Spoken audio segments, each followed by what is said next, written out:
Continuamos el día de hoy. Estábamos hablando en la última clase del concepto de energía potencial eléctrica y luego empezamos a hablar de potencial eléctrico. Voy a repasar algunos de los temas que estábamos viendo.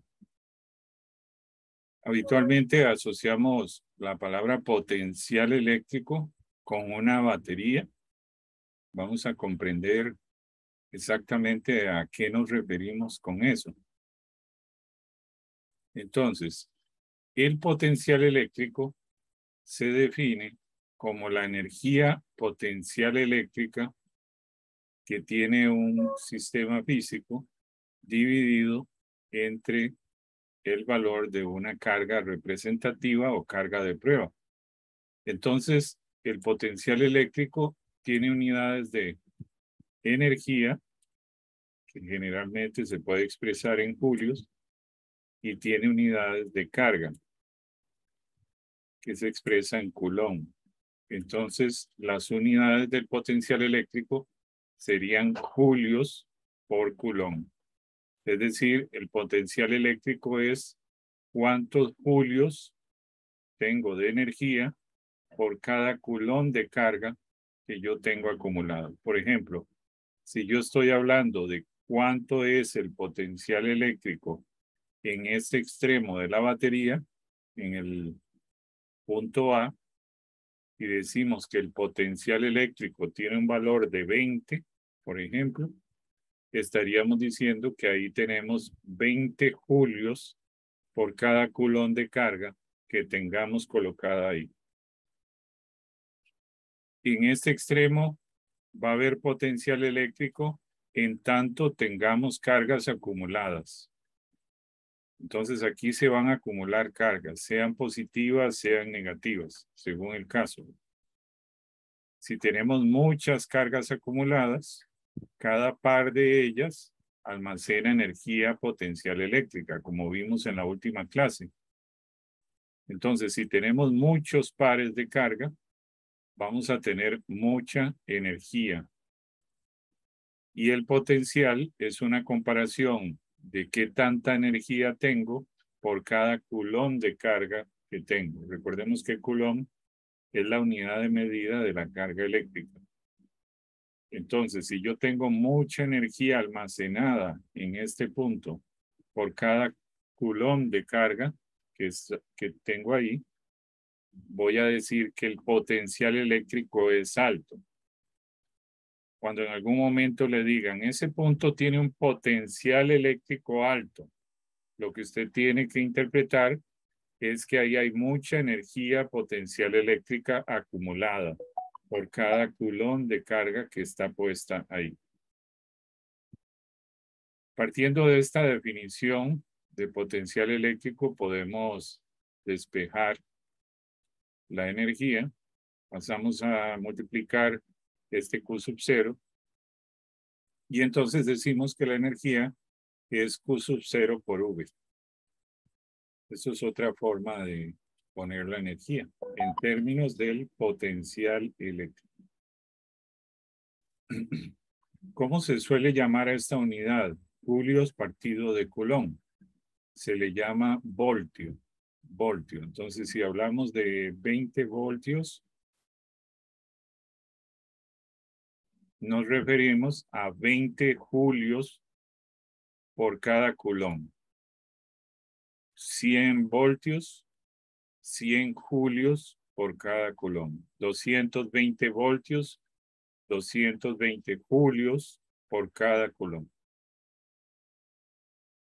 Muy bien. Entonces, en una batería decimos que un extremo tiene un potencial eléctrico y el otro extremo tiene un potencial eléctrico. Y nos va a interesar siempre sacar la diferencia entre los dos puntos en cuanto al potencial eléctrico. Es decir, queremos restar el potencial en el punto A, potencial eléctrico en el punto A, que lo vamos a llamar V sub A, y el potencial en el punto B, que lo llamaríamos V sub B.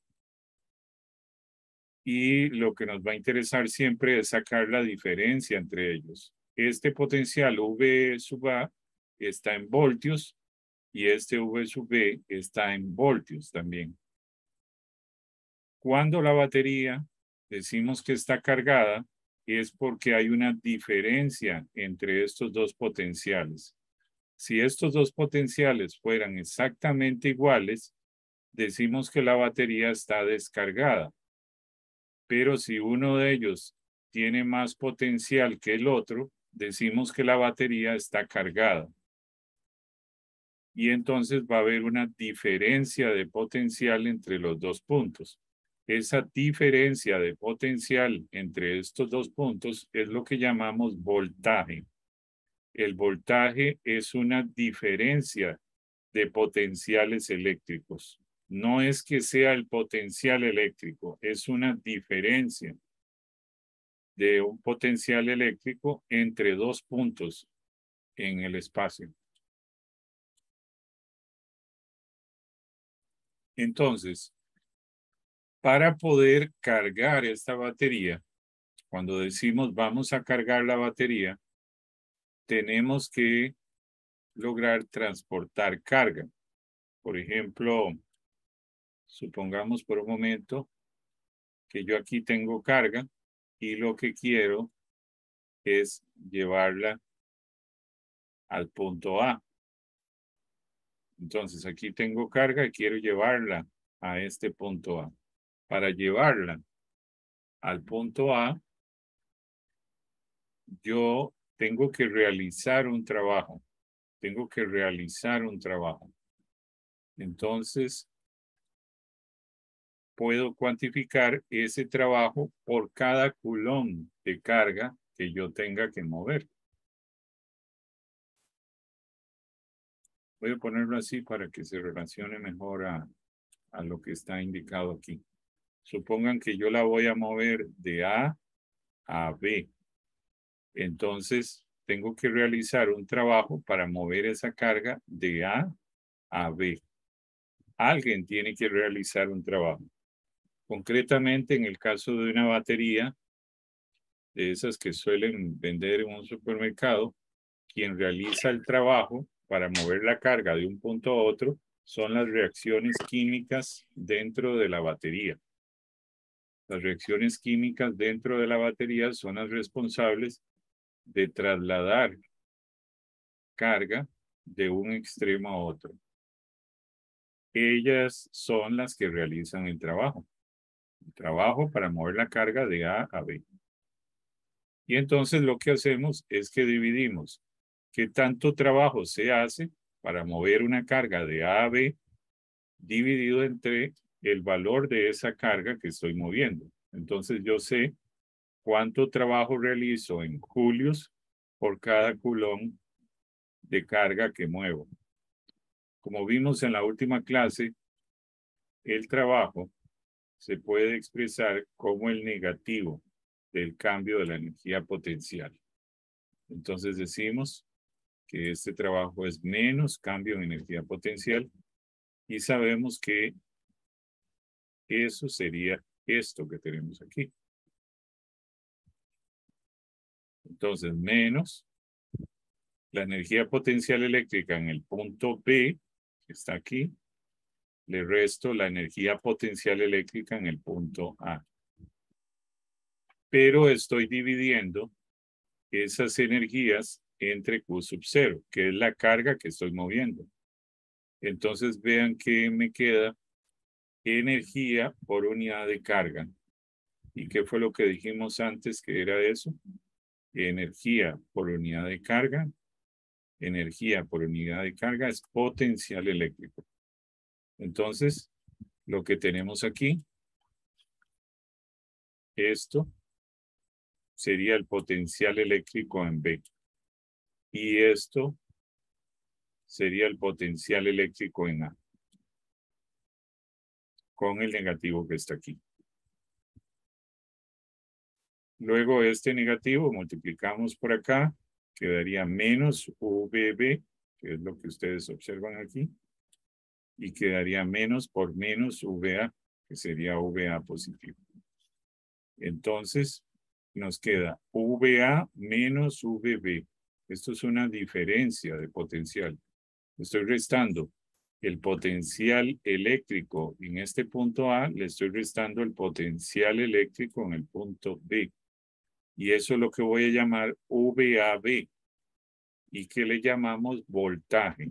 El voltaje es una diferencia de potencial eléctrico. Cuando una batería, usted va a comprar una batería y pide, véndame una de 1.5 voltios. Usted lo que está diciendo es, véndame una batería con una diferencia de potencial eléctrico de 1.5 voltios. Es decir, que la diferencia de potencial entre los dos extremos de la batería es 1.5 voltios. También usted podría decir, véndame una batería con un voltaje de 1.5 voltios. Y eso estaría correcto, porque voltaje es la diferencia de potencial eléctrico entre dos extremos. Veníamos aquí con la igualdad. Quiere decir que el trabajo que se realiza para mover una carga de A a B dividido entre el valor de esa carga va a ser igual al voltaje. Eso es lo que estamos diciendo aquí. Entonces, el trabajo para mover una carga de A a B dividido entre el valor de esa carga va a ser igual al voltaje.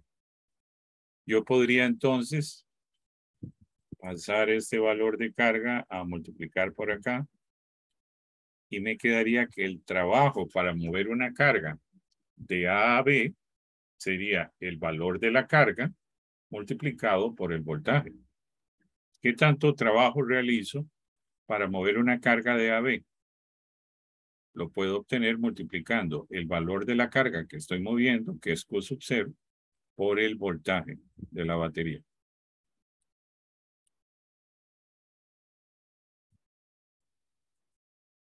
Muy bien.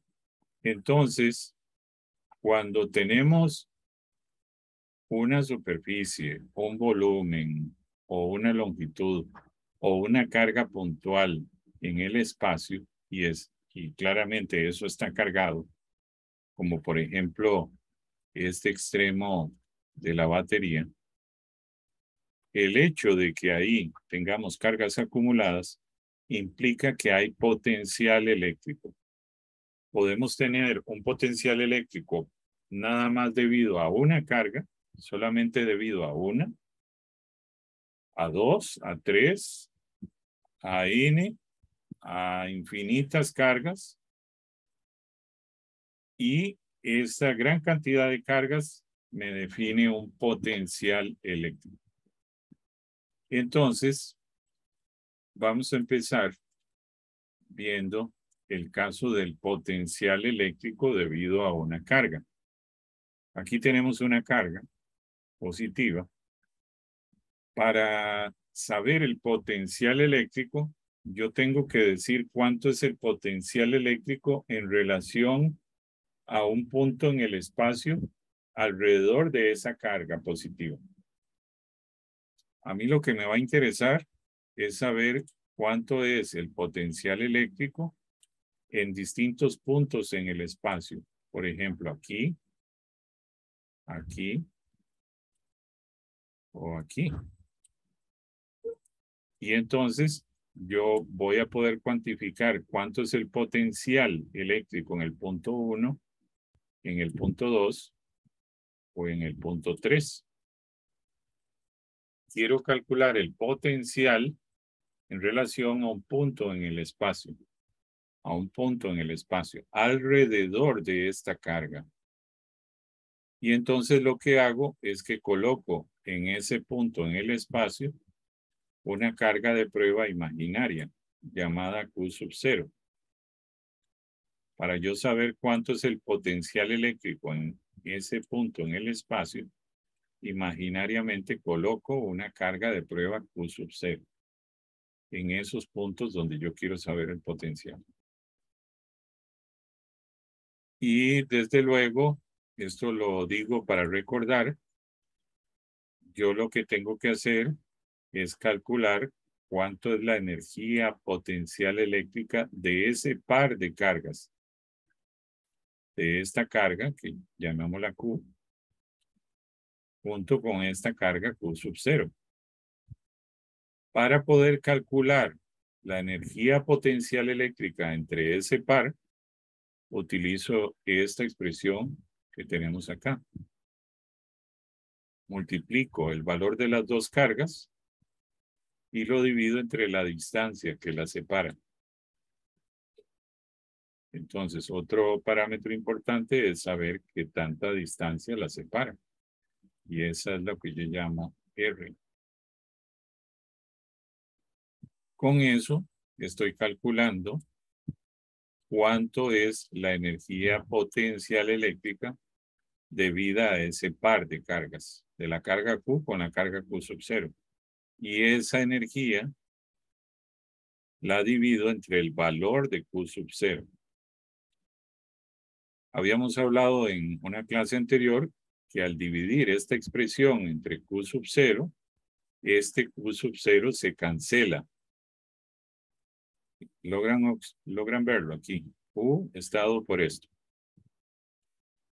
Pero si U la divido entre Q sub 0, se va a cancelar esta Q sub 0, quedando entonces 1 partido 4 pi epsilon sub 0, Q, que es esta Q, dividido entre R, donde R es la distancia. La distancia. Entonces, es a partir de esta expresión que yo puedo calcular el potencial eléctrico en un punto en el espacio alrededor de una carga Q.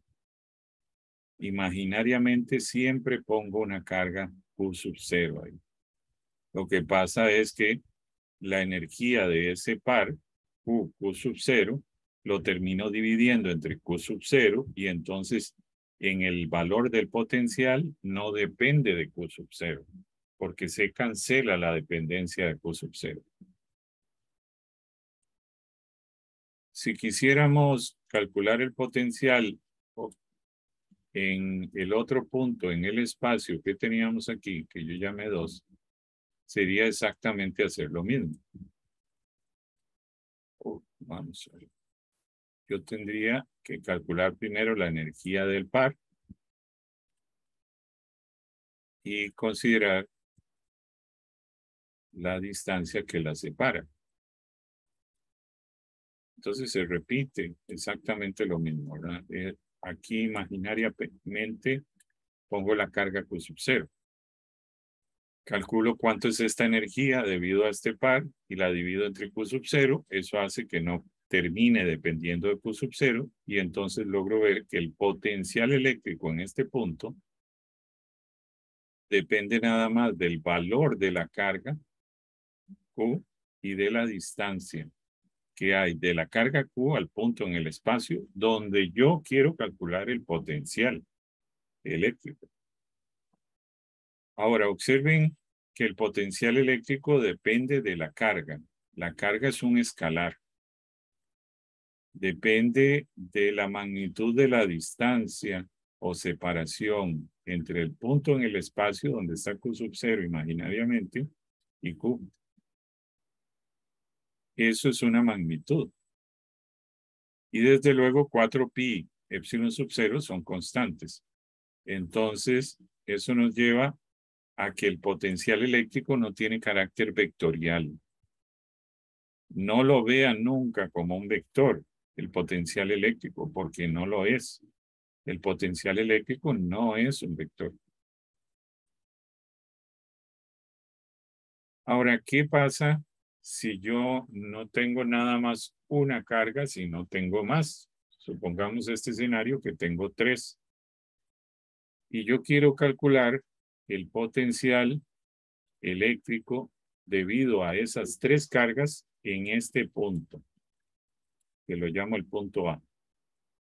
Entonces, el primer paso es poner imaginariamente una carga Q sub 0 en ese punto en el espacio donde yo quiero calcular el potencial eléctrico.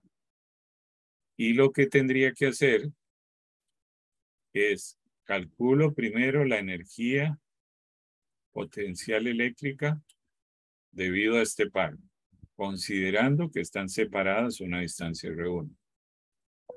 Calculo la energía potencial eléctrica debido a este par, considerando que están a una distancia R2.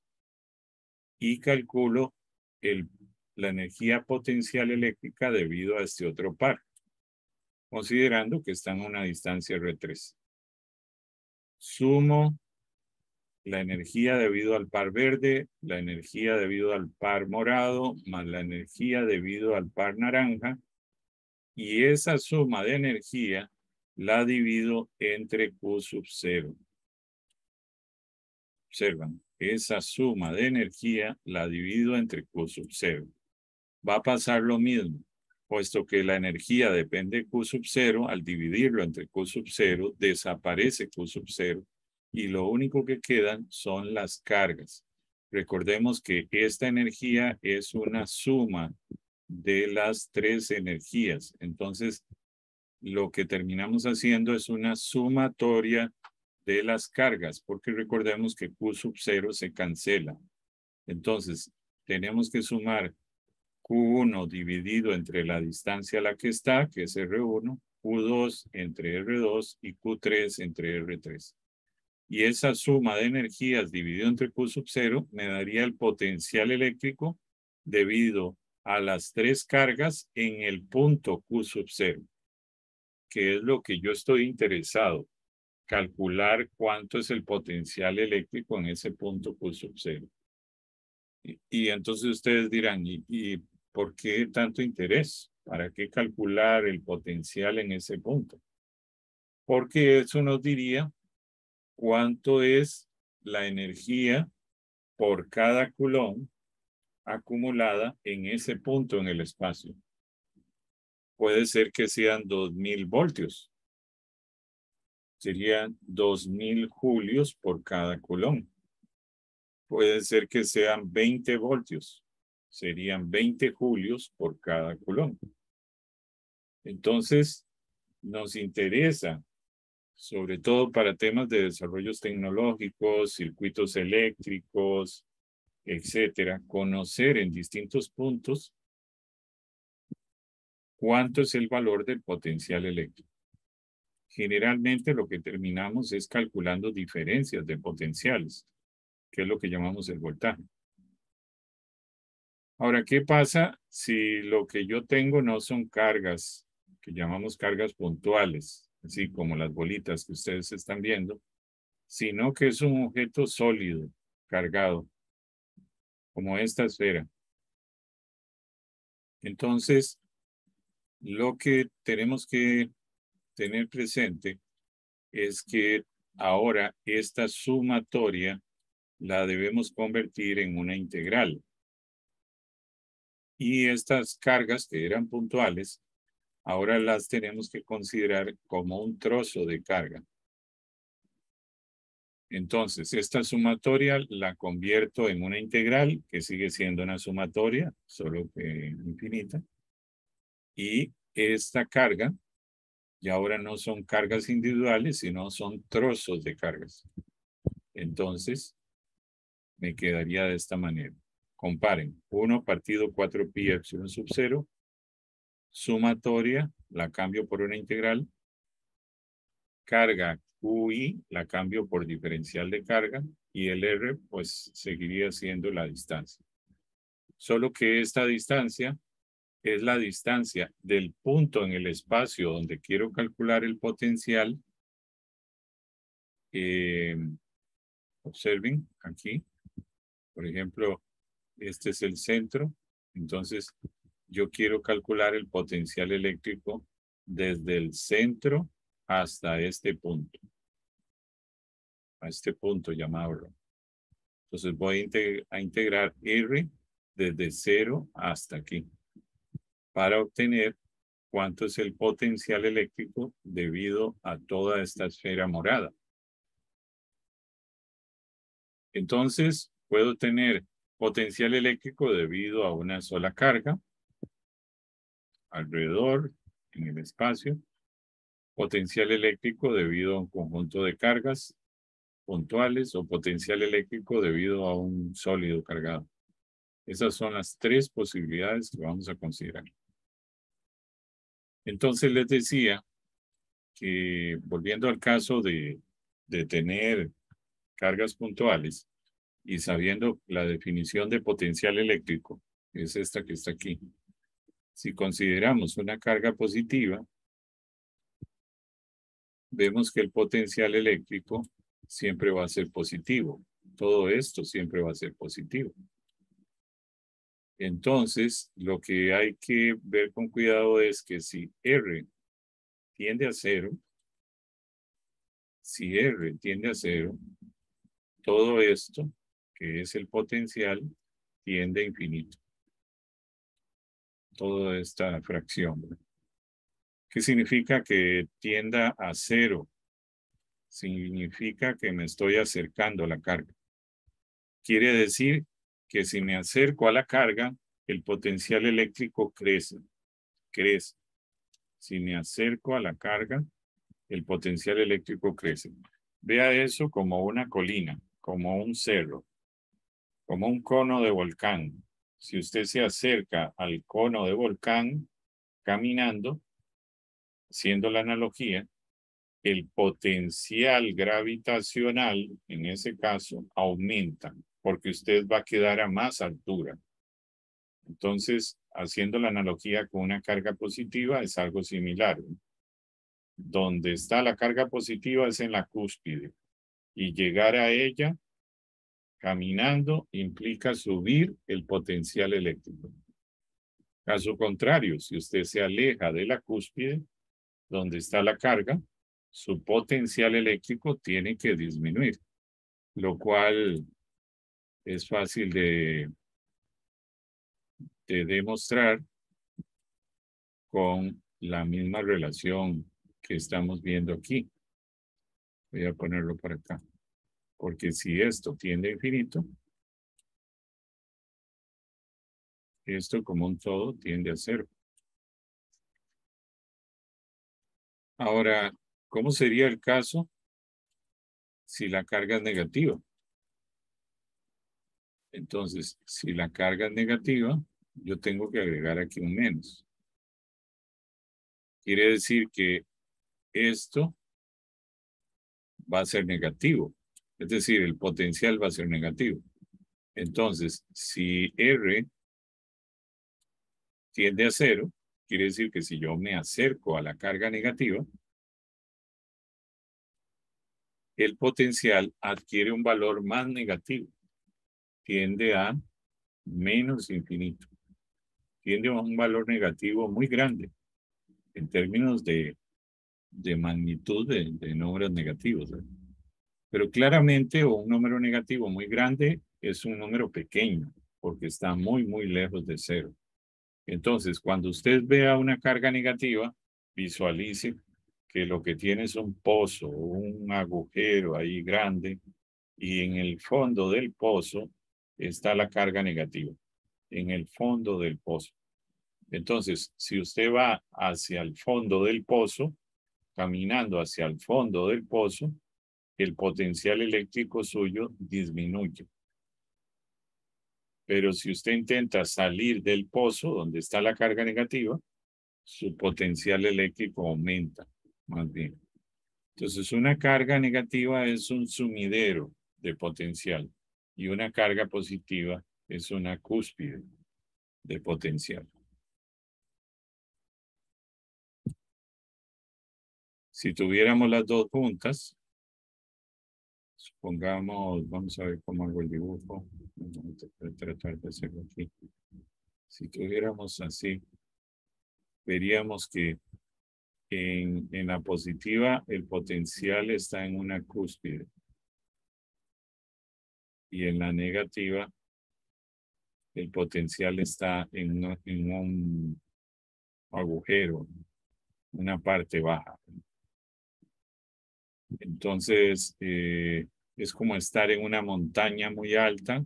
Yo digo que el potencial gravitacional es muy alto, pero si me voy a la parte más baja, el potencial gravitacional disminuye. Entonces, volviendo al caso de la analogía de la batería, si tenemos una batería, ¿se acuerdan ustedes que la batería tiene un negativo y un positivo? ¿Dónde estaría la parte más alta de potencial eléctrico en una batería? En el extremo positivo. ¿Y la parte más baja de potencial eléctrico? En la parte negativa. Entonces, si en los dos extremos de la batería el potencial eléctrico es diferente, uno de ellos, en este caso el positivo, va a ser el que tiene el mayor potencial y el negativo será el que tiene el menor potencial. ¿Qué significa que la batería se descargó? Lo que significa es que el potencial aquí y el potencial aquí ahora es el mismo. O sea, es como estar en una zona plana. El potencial aquí es el mismo. ¿Cuánto es la diferencia de potencial, volviendo a la analogía, gravitacional? Bueno, si los dos puntos están a la misma altura, la diferencia de potencial gravitacional es cero. Lo mismo pasa en una batería. Cuando en una batería los dos extremos tienen el mismo potencial eléctrico, la diferencia de potencial eléctrico es cero. Y recordemos que la diferencia de potencial eléctrico es lo que llamamos el voltaje. Entonces el voltaje sería cero. ¿Qué inconveniente tiene eso? Que el voltaje sea cero. Bueno, que al no haber más potencial en un extremo que en el otro, si yo suelto carga eléctrica aquí, no va a irse hacia el negativo. Porque si los dos tienen el mismo potencial, las cargas no se van a mover, cosa que no es así si hay una diferencia de potencial. Si este extremo tiene más potencial y este tiene menos, tratando de hacer una analogía con la colina, si usted pone una bola aquí, se va a venir rodando para abajo.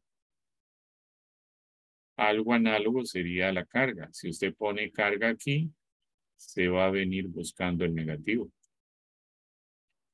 Y por eso decimos que una batería suministra corriente eléctrica, porque gracias a la diferencia de potencial eléctrico, permite que la carga fluya, porque hay una diferencia de potencial eléctrico. Es como decir una montaña. Gracias a que una montaña tiene altura, si yo suelto una bola en la parte más alta, la bola se va a venir para abajo.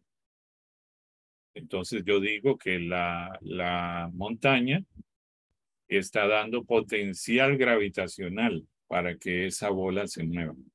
Eso sería similar al caso eléctrico.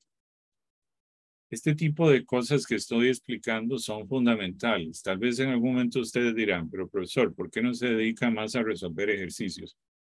Lo que pasa es que si usted no tiene claro estos conceptos, no hace nada con resolver 100 ejercicios, si ni siquiera tiene claro el concepto fundamental, ¿verdad? Usted teniendo claro los conceptos fundamentales puede resolver 3 ejercicios y salir bien en el examen. Pero si no tiene claro los conceptos fundamentales y se pone a resolver 100 ejercicios, va a salir mal en el examen. Entonces, es muy importante entender bien los conceptos.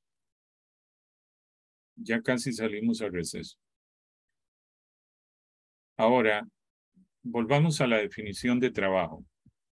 En forma general, en física, decimos que el trabajo, en este caso, para mover una carga de A a B, es igual a la integral de la fuerza que permite que esa carga se mueva, producto escalar diferencial de desplazamiento, donde esto es un vector. Ahora, en este caso, ¿de qué fuerza estamos hablando? Hasta el momento hemos venido hablando solo de fuerza eléctrica. Y la fuerza eléctrica se puede expresar como carga es la carga que se está moviendo, Q sub 0, por el campo eléctrico en el que está inmerso esa carga. Entonces, yo podría llegar y agarrar este Q sub 0 y pasarlo a dividir aquí.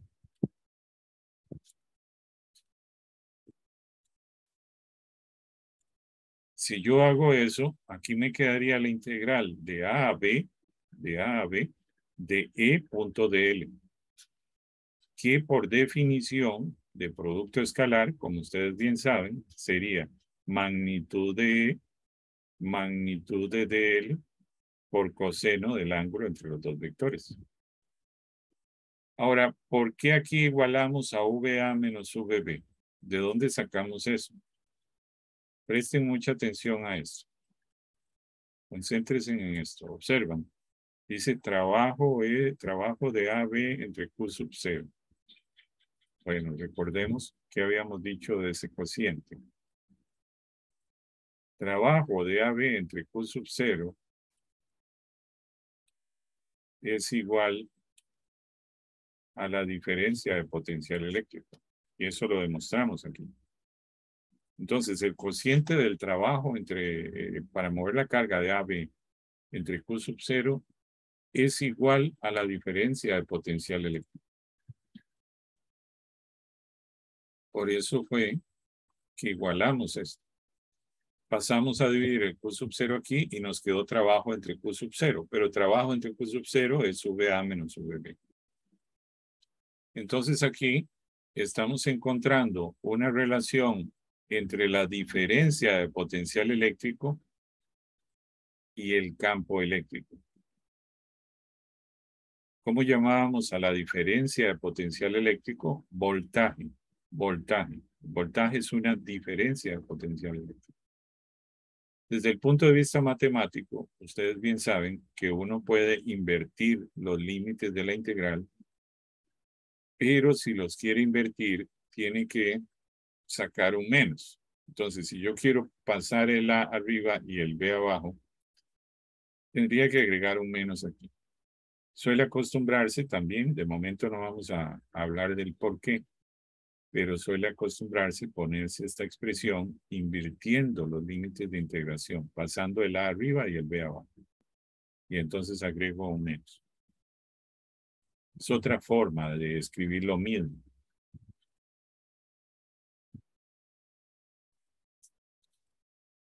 Una última cosa antes de salir al receso. Venimos diciendo que el voltaje es el trabajo entre la carga. Que dijimos fue trabajo entre carga es igual a voltaje. Y recordemos que voltaje es diferencia de potencial. Bueno, pero el trabajo es la diferencia de energías potenciales. Entonces podemos poner este trabajo como UA menos UB.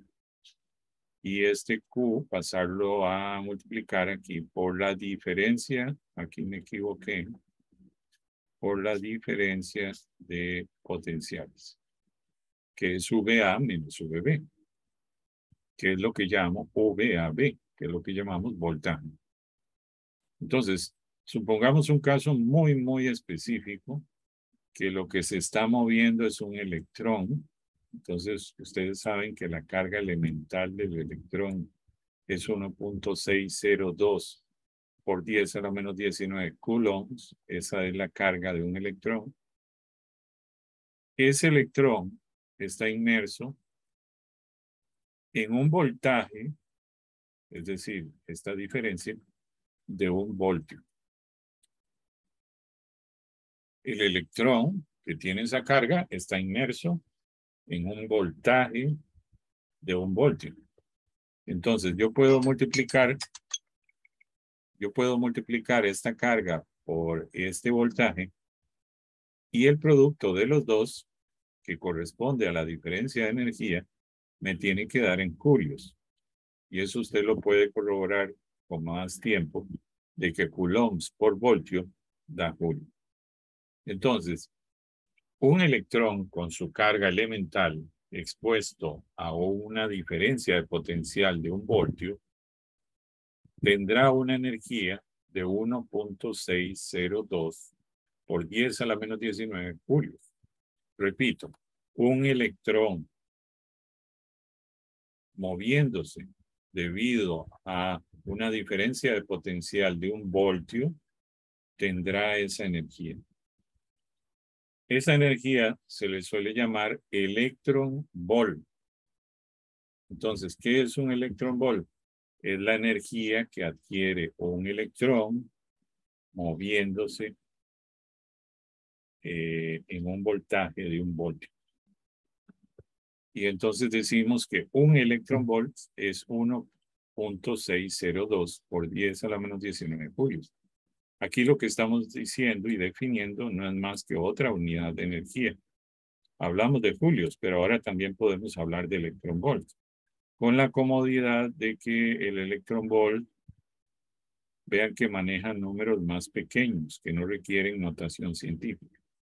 Entonces, se suele hablar en términos de sufijos y prefijos del sistema internacional, y podemos decir kilo electronvolt, mega electronvolt, giga electronvolt, tera electronvolt. Y entonces usamos la unidad de electronvolts para representar energía. Eso también se suele hacer.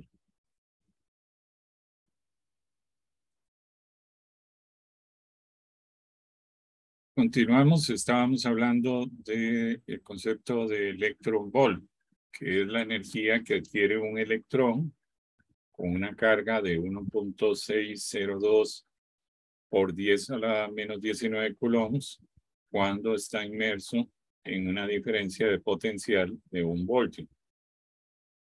Entonces, esta unidad de energía suele utilizarse no solo para hablar de energía potencial, sino también de energía cinética.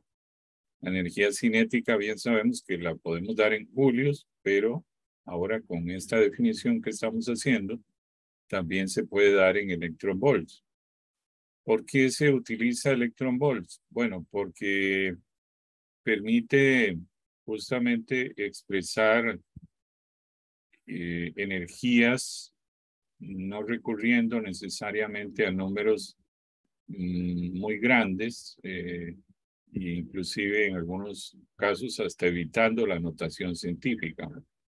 Entonces, el electronvolt suele utilizarse para representar las unidades de energía cinética, principalmente de partículas aceleradas, en experimentos como este que ustedes ven en esta fotografía, el acelerador en el Fermi, el Laboratorio Nacional de Aceleradores de Fermi, en Illinois. Muy bien, vamos a ver ahora video.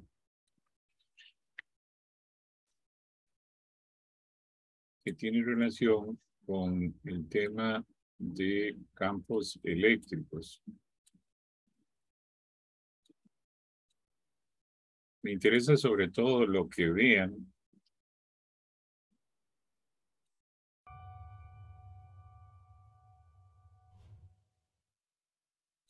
Esto tiene que ver con el tema de por qué no es conveniente poner tenedores o cucharas metálicas dentro de... Despite what you've been told, metal can go in the microwave. There are just a few caveats. In fact, the microwave oven itself has metal in it. The cooking chamber walls and the mesh on the door, which keeps the waves from escaping, are both metal. Then, of course, there are those crisper trays and cooking sleeves in microwave. Justamente el que el microondas tenga superficies metálicas y que tenga esta superficie de enfrente que parece una malla, es lo que permite que las microondas que son emitidas dentro no salgan. Of course, there are those crisper trays and cooking sleeves in microwavable foods like frozen pizzas that contain an aluminum metal coating. These metallic coatings get incredibly hot, so they can brown food without sparking. So what's the big deal with metal in the microwave? Metals conduct electricity with tons of electrons that move freely. While you should never keep any extra metal in the microwave oven for too long, it's the shape of the metal that really matters if you want to.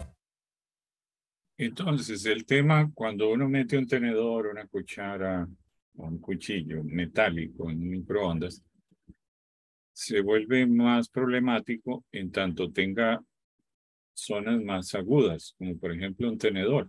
Un tenedor tiene zonas más agudas. Y entonces eso va a hacer que se generen campos eléctricos sumamente intensos en esas zonas agudas, porque recordemos que los metales son conductores. Avoid sparks. That's why people say you can put a spoon in the microwave, but never, ever a fork. And it's true. Well, it's true that it's slightly safer to put a spoon rather than a fork in the microwave. Microwaves themselves are a form of electromagnetic radiation. These waves bounce off the oven's metal walls and are absorbed by water, fat, and sugar in your food, heating it up. Put metal in there and the microwaves will cause the metal's electrons to move. These moving electrons can produce sparks and heat. Entonces las microondas emitidas dentro, al ser el tenedor un conductor, hace que los electrones se muevan. Se muevan, por ejemplo, a los extremos, entonces a las zonas agudas, y eso da origen a que se generen chispas en esas zonas agudas, porque se generan campos eléctricos muy intensos. When you're cooking food with metal in the microwave and you see sparks flying, that means there's been a buildup of charged particles. The oscillation of the microwaves produces a concentrated electric field at corners or an edge of a metallic object. When these particles are pushed by a voltage that changes radically over a short distance, the buildup of electricity arcs, resulting in the flicker and flare of sparks and that. Esto que vemos es justamente lo que pasaría si nosotros metemos un material puntiagudo dentro del microondas. La acumulación de electrones en esas zonas agudas hace que se generen chispas y entonces veríamos estos arcos eléctricos generándose. Familiar popping noise. How does shape factor into this? In simple terms, spoons spread charge and forks cause charge to build up, which gives you sparks. You don't even need metal to elicit this sparking reaction. If you create sharp edges in foods, like hot dogs, they'll spark too. But don't think we're encouraging you to throw all of your smooth metal utensils in the microwave along with last night's dinner. Too much sparking can be dangerous, so you really should avoid putting metal in the microwave altogether. Just know that you can, for the most part, without causing a World War III level explosion. Well, probably.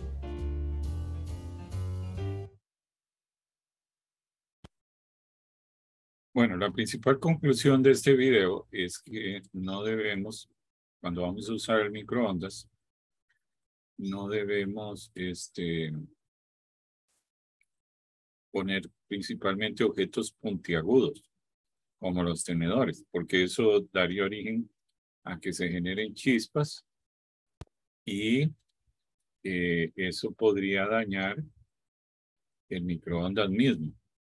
Entonces, tenemos que evitar ese tipo de cosas. Pero eso como primer aprendizaje, digamos, de este video. Pero eso nos lleva justamente al tema que estamos viendo. Ya en unas próximas diapositivas, por no decir en la siguiente, voy a hablar de eso. De momento, hagamos el análisis de esto. Imagínense que tenemos una esfera conductora. Entonces, para simplicidad, pensemos que es metálica. La carga, como hemos dicho, se acumula en la superficie, porque esa es la propiedad que tienen los materiales conductores. Y explicar eso es muy simple, porque las cargas se pueden mover, intentan alejarse lo más que puedan entre sí, y lo más que pueden alejarse es llegar a la superficie. Entonces, habíamos dicho que dentro de un material conductor, el campo eléctrico es cero. Si nosotros graficáramos campo eléctrico en función del radio, definitivamente aquí, en esta distancia, el diámetro de esta esfera, diríamos que el campo eléctrico es cero. Si nos salimos de la esfera, es fácil demostrar que el campo eléctrico sería 1 partido 4pi epsilon sub 0, carga partido r cuadrado. Es fácil de demostrar eso con la ley de Gauss.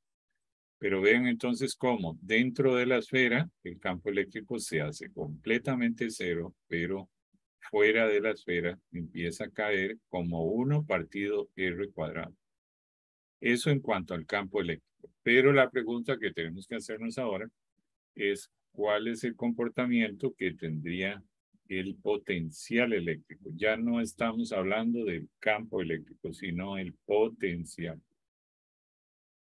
Bueno, si nosotros elegimos dos puntos dentro de la esfera, voy a elegir, por ejemplo, bueno, voy a elegir este y este. Esos dos puntos, vamos a ver que están al mismo potencial. ¿Y cómo podríamos justificar eso?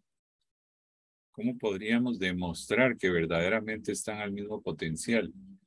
Bueno, usando esta relación que obtuvimos, que nos dice que la diferencia de potencial entre dos puntos es igual a la integral del campo eléctrico de L. Si esta relación la aplicamos en este conductor, dentro de él, sabemos que el campo eléctrico es cero. Entonces, eso nos lleva a que toda esta integral daría cero. Claramente, si VA menos VB son igual a cero, es porque VA es igual a VB. Entonces vean que es simple a partir de esta relación, sabiendo que dentro de un conductor el campo eléctrico es cero, esto desaparece y nos demuestra que los dos potenciales dentro de un conductor, dos puntos dentro de un conductor, dos puntos cualquiera, tienen que tener el mismo potencial. No significa que tengan potencial cero, no. Eso por favor no lo olviden. No estamos diciendo que tengan potencial cero. Lo que es cero es el campo eléctrico. Entonces, si graficáramos el potencial, tenemos que decir que dentro de la esfera conductora es constante, por lo que acabo de decir. Al ser el campo eléctrico cero, la diferencia entre el potencial en dos puntos dentro de la esfera tiene que ser nula. Es decir, los dos puntos tienen que tener el mismo potencial.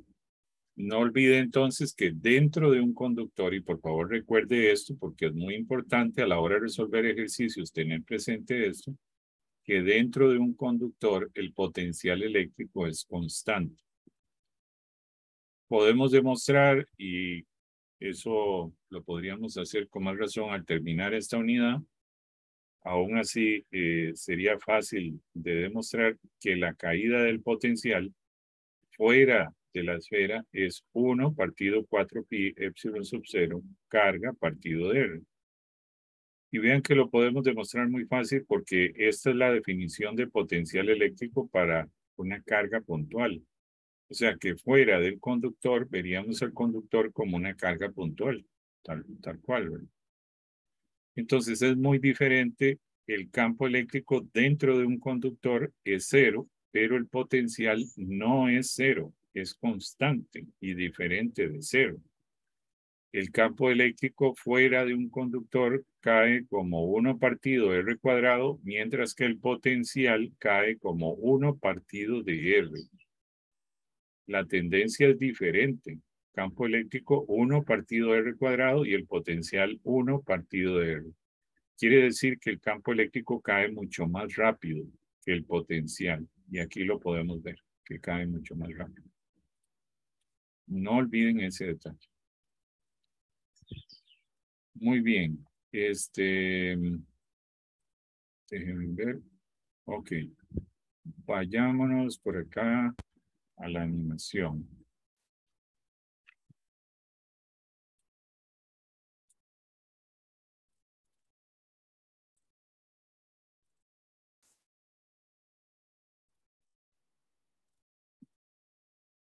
Entonces, podemos poner varias cargas.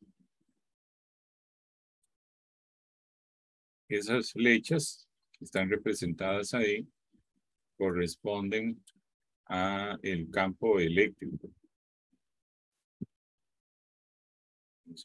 Aquí, ya, valores.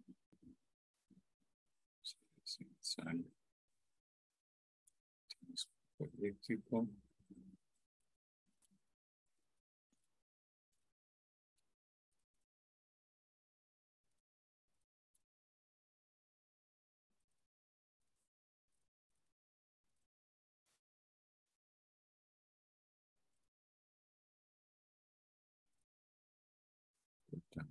Okay. Bueno, vamos a volver aquí. Vamos esto por aquí. Aquí tengo solo una carga. Si observamos, la tonalidad de rojo va cambiando con la distancia. Eso es consecuencia de que conforme me alejo, y aquí lo que hice fue marcar voltaje. Recordemos que voltaje es una diferencia potencial. Entonces, estas distintas tonalidades de rojo lo que me están diciendo es las distintas variantes de potencial eléctrico. Cuando yo me alejo de la carga, el potencial eléctrico, como discutimos justamente al inicio de la clase, va decreciendo como 1 partido de R. Pero existen distintos puntos en el espacio que tienen el mismo potencial. Por ejemplo, este punto de aquí y este punto de aquí tendrían el mismo potencial eléctrico. De igual manera, este punto de aquí o este punto de aquí. Si observan, todos esos puntos están a lo largo de un contorno circular con una misma tonalidad de rojo. Eso lo que quiere decir es que como la tonalidad de rojo corresponde al potencial eléctrico, que al ser idéntica la tonalidad de rojo para esos puntos, el potencial eléctrico en esas zonas es el mismo. Entonces diríamos que el potencial eléctrico en esos 4 puntos es el mismo. Entonces yo puedo tener zonas en el espacio diferentes entre sí, donde el potencial eléctrico tiene el mismo valor. Eso es lo que yo llamo una superficie equipotencial. X de igual y potencial. Igual, potencial. Entonces, en una carga sola o en configuraciones de carga, yo puedo tener zonas equipotenciales. Vayámonos de nuevo a la presentación.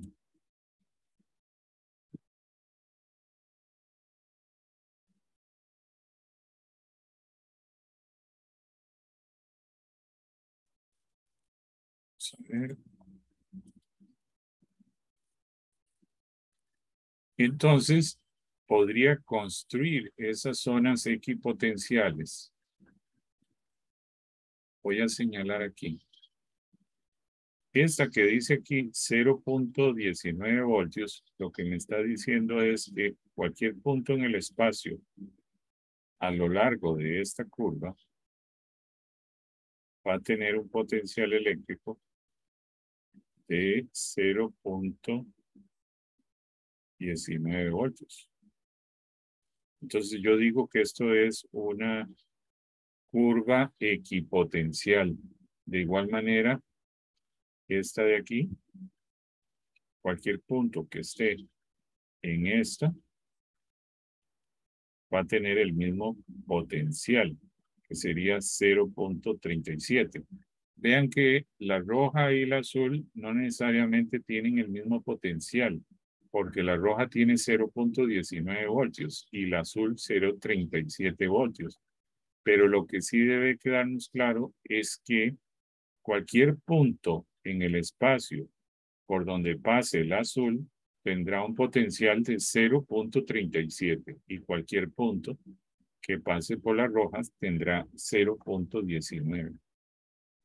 Entonces, podemos construir esas superficies equipotenciales, que son superficies con el mismo potencial en distintos puntos en el espacio.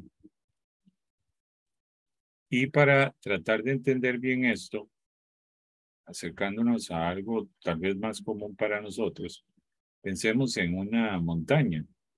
Una montaña tiene distintos puntos de altura. Observen, aquí representado con esta curva café es cómo va variando la altura de la montaña. Nosotros podemos hacer una proyección en un plano de 2 dimensiones de algo que tiene 3 dimensiones. Entonces llevamos, por ejemplo, este punto y este punto están a la misma altura en relación al nivel del mar. Y así, considerando más dimensiones, podríamos identificar otros puntos que están a esa misma altura. Entonces, en mi plano 2D, construyo una curva donde cualquier punto de esa curva me dice que está a la misma altura en relación al nivel del mar. Eso es lo que llamamos curvas de nivel en un mapa topográfico. Curvas de elevación constante, porque cualquier punto en esta curva estará a la misma altura en relación al nivel del mar. Vayámonos a otro caso extremo, por ejemplo, vean este de aquí y este de aquí. Estos dos puntos, a pesar de que están muy lejos entre sí, están a la misma altura en relación al nivel del mar. Y así podría seguir construyendo, considerando las coordenadas 3D, y podría construir una curva que me representaría todos los puntos en la montaña que están a la misma altura en relación al nivel del mar. Si usted se fuera caminando, supongamos que se puede, ¿verdad? Se fuera caminando en esa montaña, siguiendo esa línea roja imaginaria, lo interesante es que usted ni sube ni baja, ni sube ni baja. Se mantendría siempre a la misma altura. Eso es lo que llamaríamos una zona X, igual elevación en este caso, ¿verdad? Bueno, en el caso de este análisis del tipo que estamos haciendo, construimos este tipo de superficies llamadas superficies equipotenciales, que son superficies con igual potencial. No con igual altura, sino con igual potencial. Entonces, algunos ejemplos. Lo víamos ahora en la animación que les mostraba. Una carga positiva se forman como especie de círculos alrededor. Estos círculos, estas trayectorias cerradas, tienen exactamente el mismo potencial eléctrico. Por ejemplo, vean que los puntos que estén aquí, en esta tendrán más 30 voltios, los que estén acá tendrán más 50 voltios, los que estén aquí tendrán 70 voltios. No es que entre esos círculos el potencial para los tres casos sea el mismo, no. Es el mismo para aquellos puntos que estén a lo largo de la circunferencia. Vemos, por ejemplo, una configuración de carga positiva y negativa. Vean la forma que tienen los círculos o las trayectorias equipotenciales. Estas curvas que vemos aquí son las líneas de campo eléctrico que ya discutimos en una clase anterior, pero estas azules son las equipotenciales. potenciales, los puntos en el espacio con el mismo potencial. Y entonces vemos de nuevo la de, en este caso, menos 30, menos 50, menos 70. Si tengo dos cargas positivas, vean cómo cambian esas superficies equipotenciales, que son las celestes. Vean el patrón que tienen.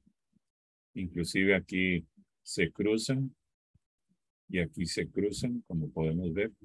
Pero estos puntos tienen el mismo potencial, que sería análogo a decir la misma altura sobre el nivel del mar, que era lo que les mostraba antes.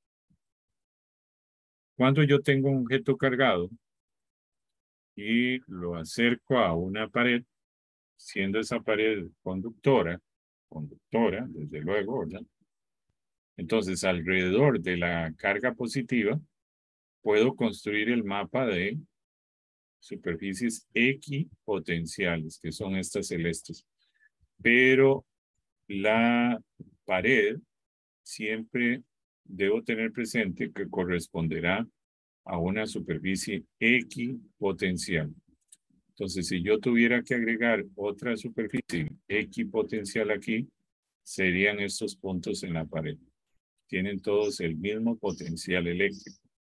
Eso es muy importante que lo tengan presente.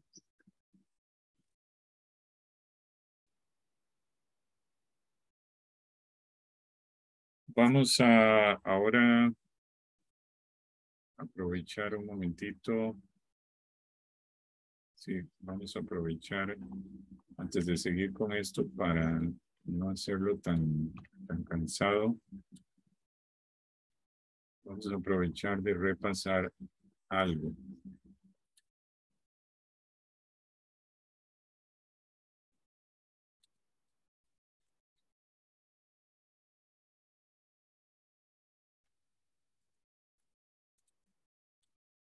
Recordarán ustedes que en algún momento les pedí que vieran unos videos de forma asincrónica.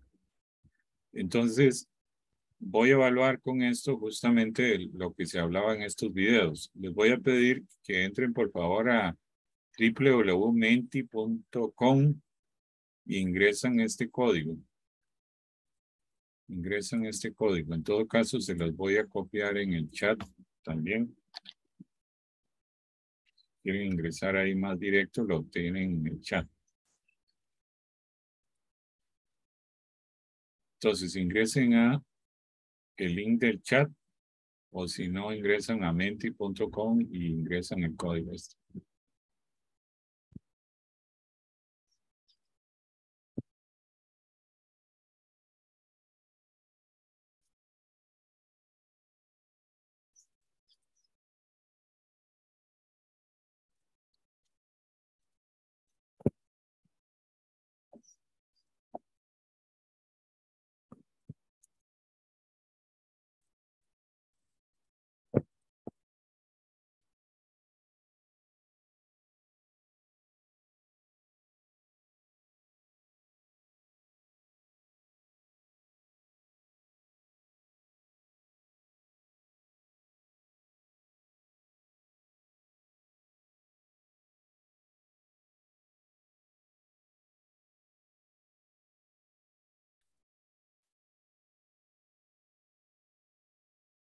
Ok, entonces, vamos a empezar, porque el tiempo es poco.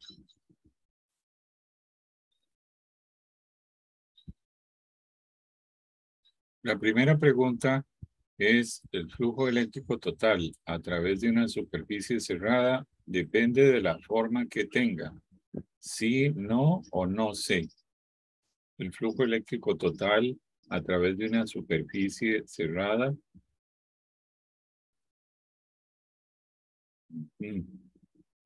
Muy bien, la respuesta correcta es no. El flujo eléctrico total a través de una superficie cerrada no depende de la forma que tenga. No depende. Bueno, me alegra que déjenme ver. Siempre no sé por qué.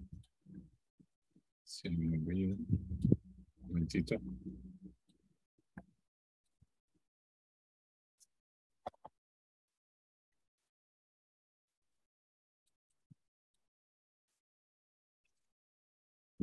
Ok. Pregunta 2. El flujo eléctrico total es independiente de las cargas externas. Sí, no o no sé. El flujo eléctrico total es independiente de las cargas externas a la superficie imaginaria, ¿verdad? Correcto. Es independiente. Es independiente. Siguiente pregunta. El flujo eléctrico total a través de una superficie cerrada depende del tamaño que tenga. El flujo eléctrico total a través de una superficie cerrada depende del tamaño que tenga. Sí, no o no sé. No, no depende. Muy bien. Y la última pregunta.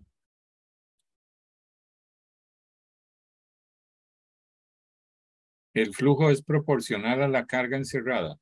¿El flujo es proporcional a la carga encerrada? Sí, no o no sé.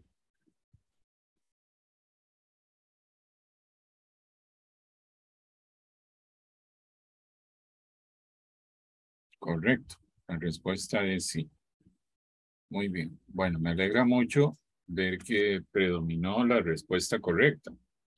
Para aquellos que se equivocaron, pues tómense en el tiempo, ¿verdad? Para repasar, porque justamente esa era la idea de la evaluación, poder ver cómo están siguiendo el tema de la parte conceptual del momento, ¿verdad? Vamos ahora a terminar con el siguiente tema, que es relacionado al mismo capítulo, ya los últimos conceptos finales. Entonces, esto inclusive ya lo habíamos visto, pero lo retomo. Tengo aquí una superficie conductora. Esta superficie amarilla está cargada completamente y yo pongo una superficie gaussiana, una superficie imaginaria que decido que sea un cilindro. Decidí que sea un cilindro. Entonces, como esta placa está cargada, hay un campo eléctrico hacia afuera que está representado por estas flechas. En mi cilindro imaginario tiene un área de sección A. Esta tapa tiene un área A que corresponde a esta área de aquí. Entonces, ¿cuánta área encierra cargada este cilindro? Una área A. Rigurosamente es lo que encierra, un área A que está cargada. Entonces, utilizando la relación de Gauss, que me dice que tengo que resolver la integral del campo eléctrico, producto escalar, diferencial de área, veo que el campo eléctrico va hacia afuera y el diferencial de área es ese vector que representa esta área, que siempre es perpendicular a la superficie. Entonces, esto es el diferencial de área. El campo eléctrico, atravesando esta tapa de área A, es constante. Entonces, saldría de esta integral. Y quedaría la integral sobre todos los diferenciales de área, que vendría a ser el área total. Entonces, por eso es que decimos que el campo eléctrico es el campo eléctrico que es perpendicular a la superficie por el área total. Y aquí tenemos esto. La carga encerrada. ¿Cuánta carga tengo encerrada? Bueno, justamente sigma es la carga en una superficie. Entonces, si yo multiplico sigma por el área, sabiendo que sigma es carga que tengo ahí entre el área, vean que multiplico sigma por A y me da la carga encerrada. Y aquí veo que esta A se va a ir con esta A porque hay una igualdad y entonces el campo eléctrico sería sigma entre epsilon sub 0. Y con eso podría calcular cuánto es el campo eléctrico debido a esa placa. Ahora, preguntémonos un momento por qué yo dije aquí que el campo eléctrico era perpendicular. En ningún momento dije que el campo eléctrico tuviera una componente paralela. Les dije que era perpendicular, pero tratemos de explicar por qué. Resulta que en un conductor el campo eléctrico siempre es perpendicular. No existe componente paralela, no existe. ¿Por qué será eso? ¿Por qué no existe una componente a lo largo de la superficie?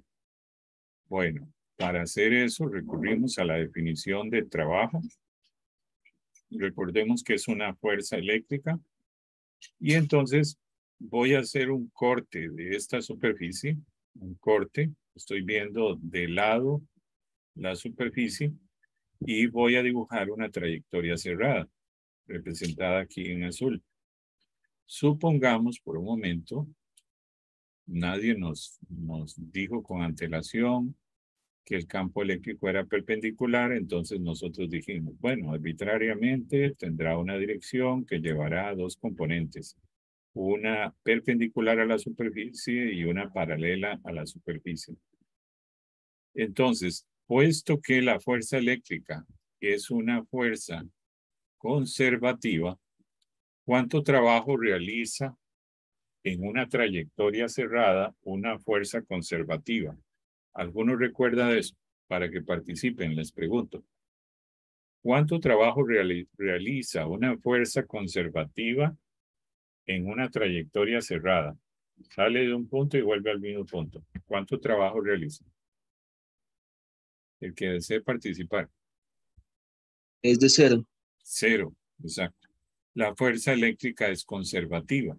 Entonces, el trabajo que se realiza saliendo de aquí, yéndonos por acá, bajando por acá y volviendo acá, tienen que ser 0, rigurosamente, porque la fuerza eléctrica es conservativa.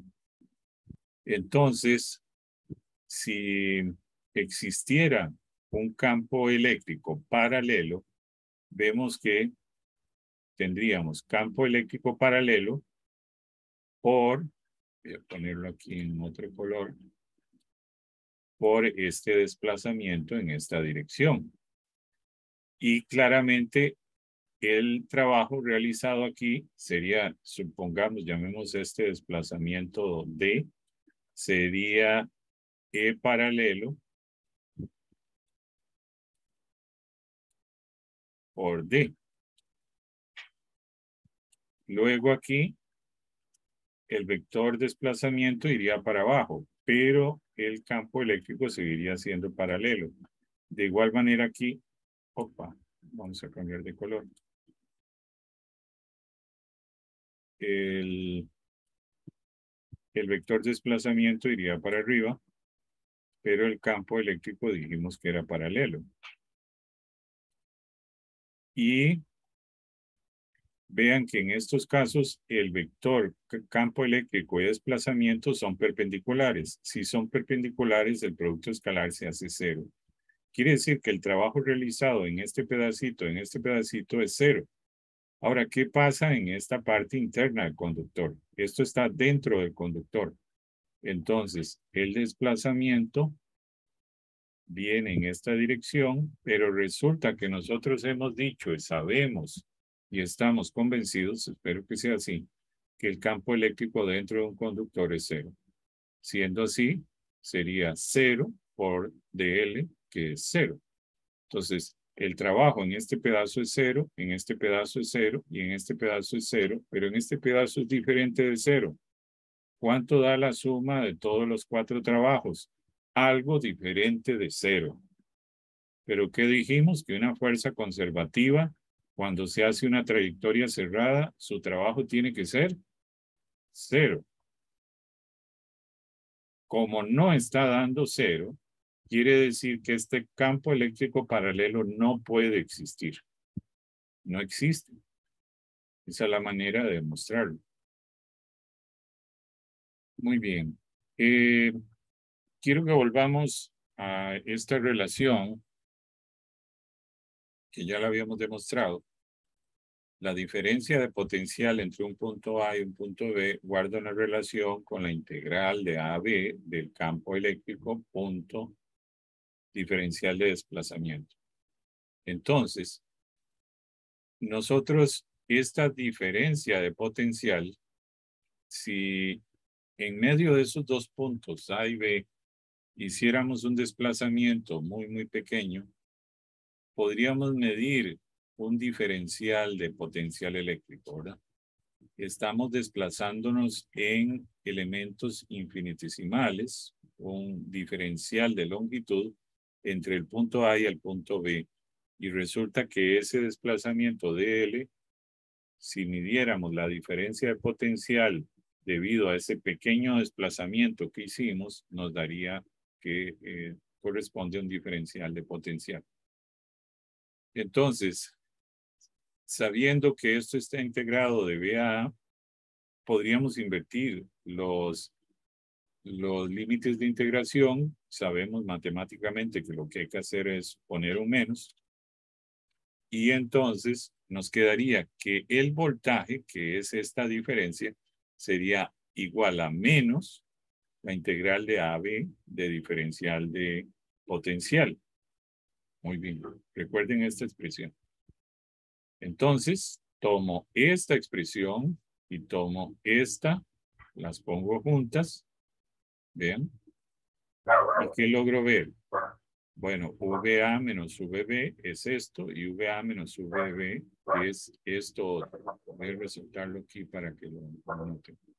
Quiere decir que esto tiene que ser rigurosamente igual a esto. Porque es evidente, ¿verdad? Ambas corresponden a la diferencia de VA menos VB.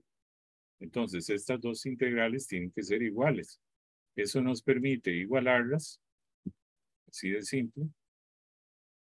Y entonces, al igualarlas, sacamos la conclusión simple y directa de que menos diferencial de V tiene que ser igual a E punto dl. O sea, lo que está dentro de la integral tiene que ser obligatoriamente iguales, porque aquí hay un igual.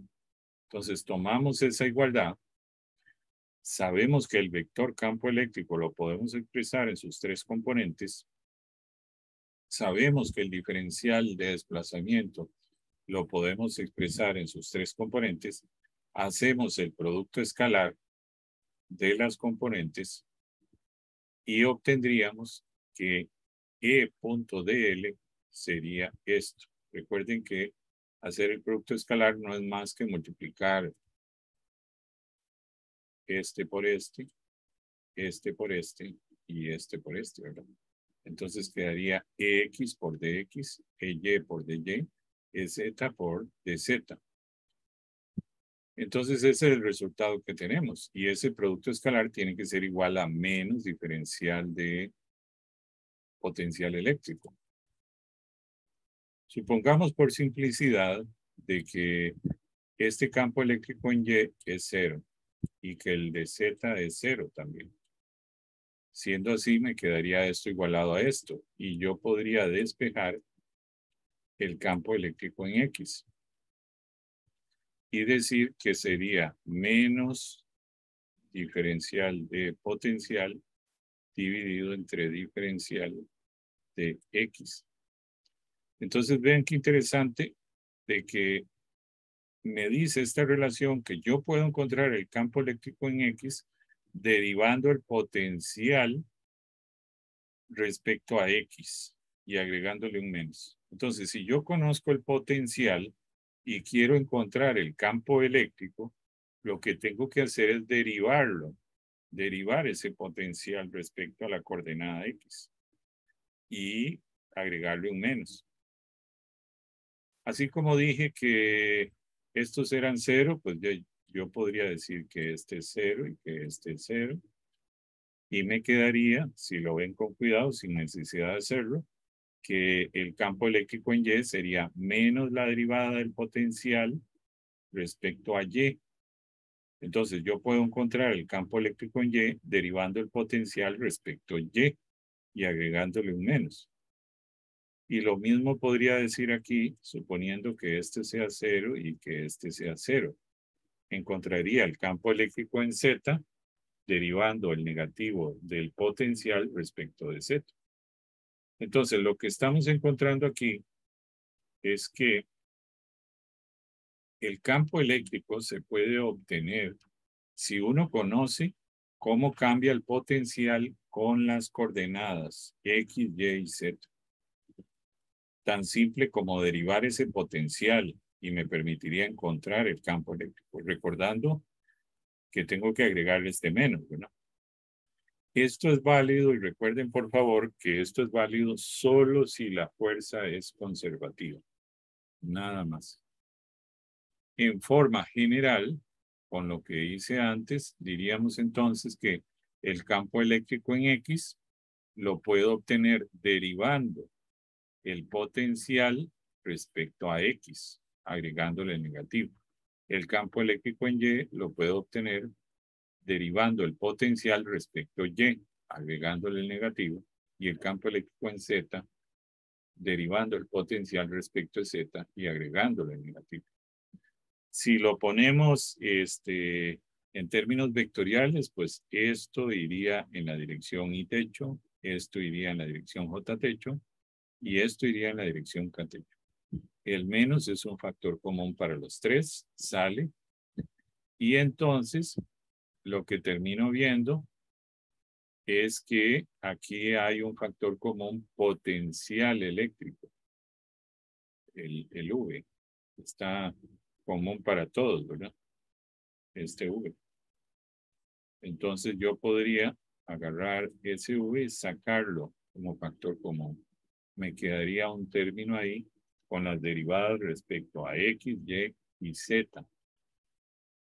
Ese término que queda ahí, una vez que sacamos esta V de acá, queda este término, se le llama operador Nabla, específicamente a este, y se representa por esta letra griega. Entonces, en nuestro caso específicamente, esta F la sustituimos por V. Diríamos entonces, como lo vimos antes, que sería operador Nabla por V con un negativo. Operador Nabla por V con un negativo. Operador Nabla con V y un negativo.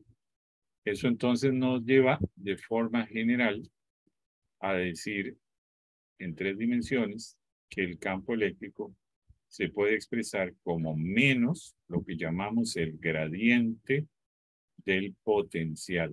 El gradiente es cuando se utiliza este operador Nabla que representa esto de aquí. Esto, repito, es válido únicamente si la fuerza es conservativa. Y esto que está aquí abajo corresponde exactamente a esto que tengo aquí. Si usted quiere encontrar el campo eléctrico, derive el potencial eléctrico respecto a X y tendrá la componente en X de ese campo eléctrico. Derive el potencial eléctrico respecto a Y tendrá la componente en Y de ese campo eléctrico y derive el potencial respecto a Z y tendrá la componente en Z de ese campo eléctrico. Y eso le daría el vector campo eléctrico total. Entonces, esto lo que nos enseña es que hay una relación entre el campo eléctrico y el potencial eléctrico. Si yo tengo conocimiento de cómo el potencial eléctrico cambia con X, con Y o con Z, yo podría encontrar el campo eléctrico. Muy bien. Antes de irnos, algunos recordatorios.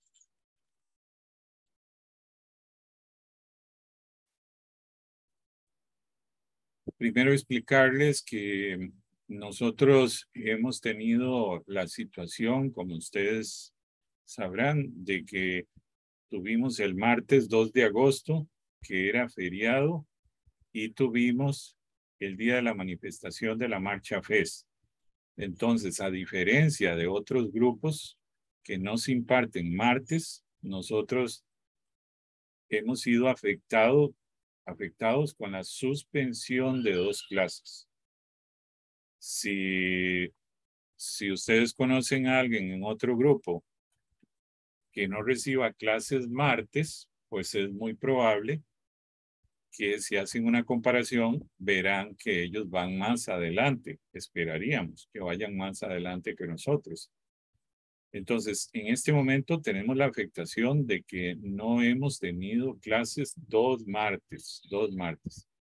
Consecuencia de eso, la cátedra se va a reunir el lunes para determinar si se quitarían algunos temas para el examen, porque claramente todos los grupos que vamos martes iríamos retrasados, para que lo tengan presente. El día de hoy, recordemos que estamos en semana 5, el día de hoy nosotros terminamos potencial eléctrico, que es lo que de acuerdo al plan teníamos que hacer, pero también teníamos que haber empezado capacitancia de dieléctricos. Pero de nuevo, como vamos retrasados porque hemos perdido 2 clases, entonces por eso es que no empezamos capacitancia de dieléctricos, porque esto lo empezaríamos hasta la semana que viene.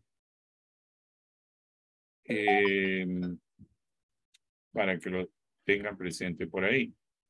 Luego, recordarles aspectos del TEC digital, ¿verdad? Esto lo recuerdo cuantas veces sea necesario, porque hay gente que es un poquito despistada y a pesar de que doy instrucciones, pues parece que no leen. Recuerden, por favor, que usted tiene que venir aquí y semana a semana darle a la semana que corresponde, valga la redundancia, y seguir la orientación semanal, ver las evaluaciones. Aquí viene la información respecto a las evaluaciones, con la intención de garantizar que a ustedes les llegue la información y si alguno es un poquito despistado o descuidado, no viene al TEC digital, habrán visto que también lo mando por correo electrónico y también lo comparto en WhatsApp. Las indicaciones más importantes para que lo tengan presente. Entonces, de momento, lo que tienen que trabajar es la tarea 1, que es lo más importante. Recuerden que siempre en la semana correspondiente estarían los videos. Alguien me solicitó, disculpen que no lo hice todavía, las presentaciones de PowerPoint también, que tengo que colocar ahí. Pero si usted quiere ver, por ejemplo, otro día la clase de hoy, tiene que venir aquí a la carpeta de la semana 5. Recuerden también que usted tiene que estar al pendiente del cronograma de actividades. Entonces, como podemos ver aquí, tarea 1 hay que entregarla en la semana 7. Que también ahí yo les dije específicamente en qué fecha. Aquí abajo dice 9 de septiembre, antes de las 11:59 p.m. Manténganse al pendiente, pongan esto en el cronograma, que les recuerde para que no se les pase ninguna evaluación.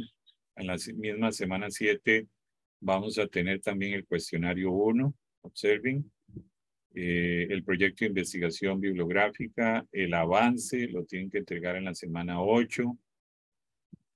Tendremos el primer examen parcial en la semana 9, que es presencial. También recuerden que todos ustedes tienen que estar en el grupo de Telegram que creó la cátedra. Por favor, si no lo ha hecho, ingrese al grupo de Telegram porque ahí se da información que si usted no ve en TEC Digital, pues ahí la puede ver un poco más rápido. Muy bien. Recordarles también el tema de las horas de consulta, ¿verdad?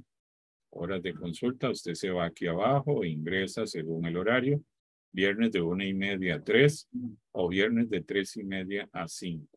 tiene que tener el cuidado de ingresar en el Zoom correspondiente. Y aprovechen, por favor, el material complementario como estos videos. Aquí tenemos los grupos de trabajo y aquí está el programa del curso para que lo estén repasando. Aquí estaría la matriz de evaluaciones. Conforme vayamos avanzando, ustedes podrían revisar. Muy bien. Entonces, espero en un lapso más o menos de 1 hora haber copiado el video de hoy para que lo tengan disponible y espero que no se me olvide subir también el PowerPoint.